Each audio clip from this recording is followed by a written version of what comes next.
Hey, aTwistOfLemon666 here. Just to counter a point you know who has made, that I was unable to prove to YouTube that I'm the person who questioned Jessica Hopper. To rid you of any doubt as to who I am, here's the iPhone 4. It's an old phone I used to record my question. You can see the date down there as October 4, 2015. And here's the full unedited audio that I captured. It's long, so I'll stick a timestamp in the description of when I asked my question. Hi, Jessica. How do you feel about the music industry at the moment? Obviously, you've witnessed change in music. How do you feel about the current state of music for musicians? I mean, I really, I think there's sort of a lot of theories going around right now, like what would be the solution to the current music industry? Like, do we need to make it so, everyone gets paid, no one gets paid? And I was saw a panel the other night where the drummer from the Smashing Pumpkins was saying, all of it needs to completely crumble so that then everyone's doing music for pure reasons because there's no music, there's no money involved. I was like, you are a millionaire, aren't you? Exactly. Yes, exactly. I really, I think it feels like we're a few years out from someone having some sort of perfect solution, particularly for musicians. I think I can't imagine what it would be like to be in a band now and have any aspirations other than playing locally, because at least in America, there's just no resources for people. And if you're going to try to be a touring musician, you're going to be on tour 200 days a year to try to make it work. People just basically killing themselves. And I think, we're seeing a time where I often reference David Bazan, who's also someone I wrote about in my book, who Peter the Lion, also solo work, but people doing sort of monthly subscription services where you can buy, you're gonna get one of their songs every month and stuff like that, that feels sort of not quite practical solutions, but that people are going, how can I make this work for me and not have it kill me or kill my spirit, or that I don't have to constantly be on brand, marketing myself, 10 Facebook posts a day, and look, I'm in the studio, that whole thing. I think it's really exhausting and does take away from the art making. So I think we're kind of in a curious and kind of, some days it's depressing and some days it's whoa, somebody's kind of figuring this out. Maybe we just need to come to some really radical solutions, and that we all need to go if we're gonna make this work, everybody's got to pay for it at least a little. Fortunately, I'm kind of a little farther from the music industry than I was 10 years ago. I'm in my little cave of writing, and CDs come to my house, and CDs. And still, they exist. Yeah, I witnessed it. They're all over my floor. But I think I don't know. It just feels like a time, kind of not even a Wild West, but more sort of a dying town that we have to figure out how to keep it going. I just thought of an analogy about the end of that movie Cars, which I watch all the time with my son. But I'm not going to make that analogy. Another question just over here? Yeah, hi. I'm just curious with your book, it's split into quite distinct sections. So we heard you reading from the bad review section and there's a section on Chicago and that. And I'm just wondering when it came to compiling it, how naturally did your pieces kind of fit into those sections, and did kind of thinking of the sections, you put them in almost to contextualize your body of work in a way that maybe you had previously thought?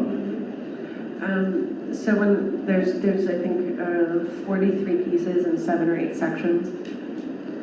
And when we were putting this together, first it was we just culled the work and we're then halved it down, excuse me, until we got to 80 pieces in the 40. There was things, she gets left out of that conversation, and which was idiotic. So true, and the reason why she gets left out of that conversation is because? She's a woman of color. Do I get a prize? Yeah, you can. I'll give you a green party poster before we go. Oh, cool. My button. You got the Alright, badge. button. Okay. Any more questions? Yes, thank you. Hi, Jessica. I happen to be friends. Yeah? Yeah, cool. I happen to be friends with Maureen Herman, and she told me to tell you that she said hi. Oh, great. Okay. Now, this question involves when you were quite young, so it might make you feel a bit awkward, okay? So I'm just going to read it out now. According to the Nirvana biography by Everett True, you spoke about Kurt coming back to his house while you and Callie were staying there.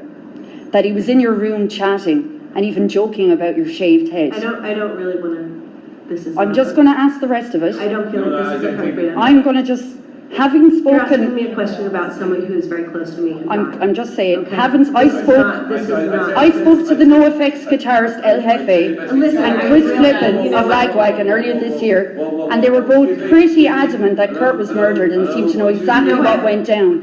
And my thing is, what was your perception of his mood when he did speak to you that morning, when he chatted? She's already said she doesn't Are want you to talk about you it. covering for someone? Is there a reason? That's...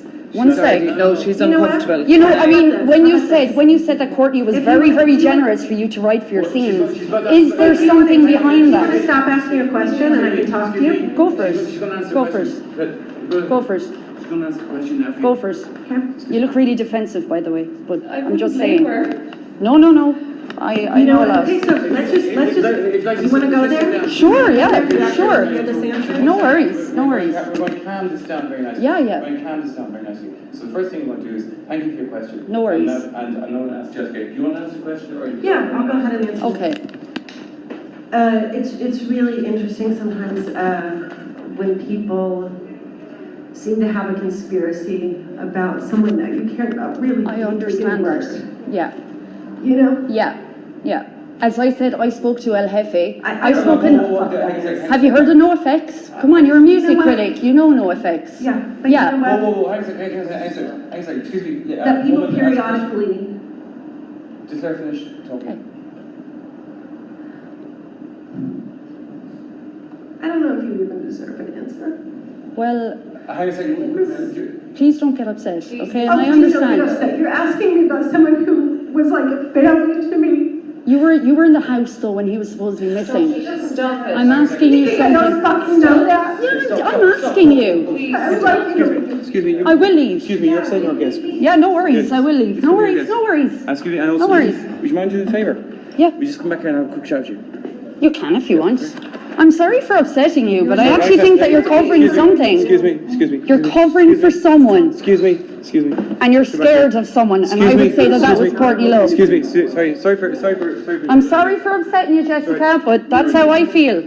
go back to the internet. No. There's a lot more people that I've spoken to, and it's not just the internet. Excuse me. Do me a favour. Sorry. Could you delete that, please? Excuse me. So anyway, thanks for watching through that whole, 7:44 seconds. I just want to say that this is the last time I'm going to be responding to anything you know who has to say. He's a nasty person and a compulsive liar, and everything he said about me is completely untrue. And if there's anyone out there that has actually believed the things he has said because he's shown no proof, well, it's on you. And showing this video, I'm sure he's been left red-faced now. I'm done with all of this as of now. Life's too short, guys. So, this is me. I'll talk to you soon. Stay sour.